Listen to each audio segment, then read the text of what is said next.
Bonjour à vous, Catherine Legal, je suis architecte d'intérieur et pour ceux qui ne me connaissent pas encore, vous pouvez me découvrir sur le site internet www.oz-bycath.com. Dans cette petite vidéo, j'avais juste envie de partager avec vous les 4 ingrédients pour se sentir bien à la maison, bien chez soi.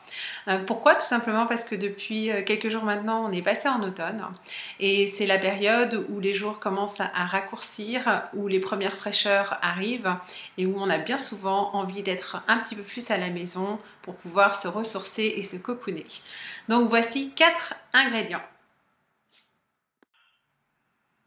Le premier ingrédient qui va être important pour vous, c'est l'apport de lumière. La lumière nous permet de voir dans notre intérieur et c'est un élément aussi qui amène une atmosphère particulière en fonction de l'activité que l'on va mener chez soi. Si par exemple vous travaillez à domicile et que la lumière est blafarde à l'extérieur, vous apporterez en fait plus d'intensité lumineuse pour pouvoir garder les yeux ouverts et mener à bien votre activité.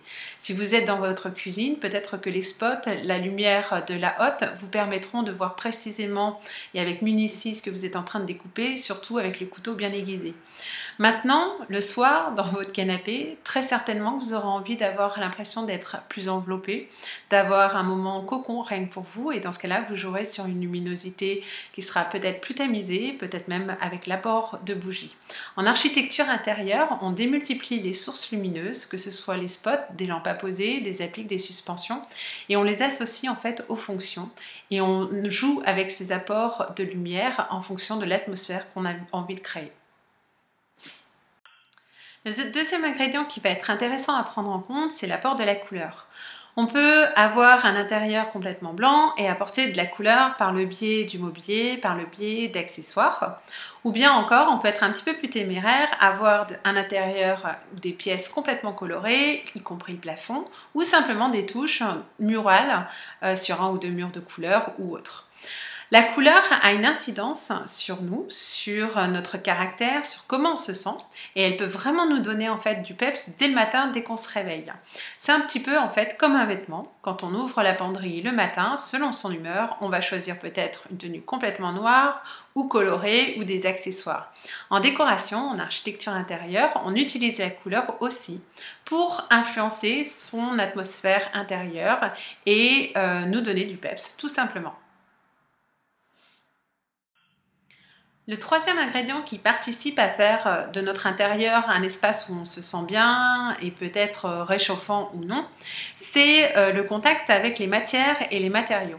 À savoir que dès qu'on pose le pied le matin sur le sol, on est en relation avec une matière, avec un matériau, qui peut être par exemple le carrelage, qui apportera une sensation de fraîcheur, ou bien encore un parquet ou une descente de lit qui donneront encore d'autres sensations. Il en va de même quand on arrive en fait dans la cuisine, qu'on commence à faire couler son café.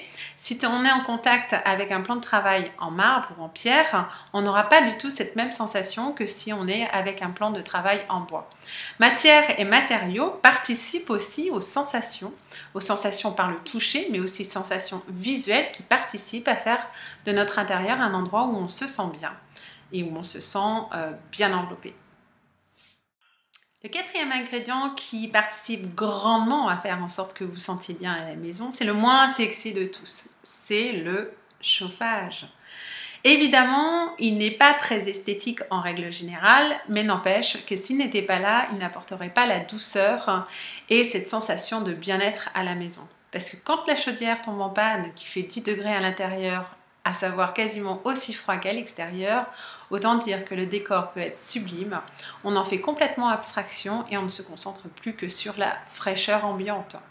Donc voici le quatrième ingrédient qui fait que et participe grandement à la chaleur de son intérieur et à se sentir bien, cocooné et avec l'envie de rester tranquillement assis et installé dans son canapé.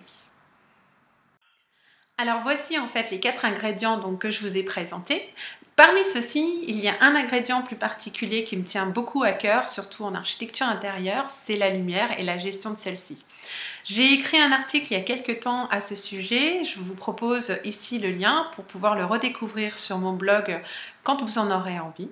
Et puis, si vous avez des questions, des envies, des renseignements à me demander, n'hésitez pas en fait à m'écrire ou à me poser vos questions via le blog-bycat.com ou bien encore via mon site internet ose-bycat.com. Et puis à venir liker également ma page Facebook Ose by Cat. À bientôt, merci beaucoup.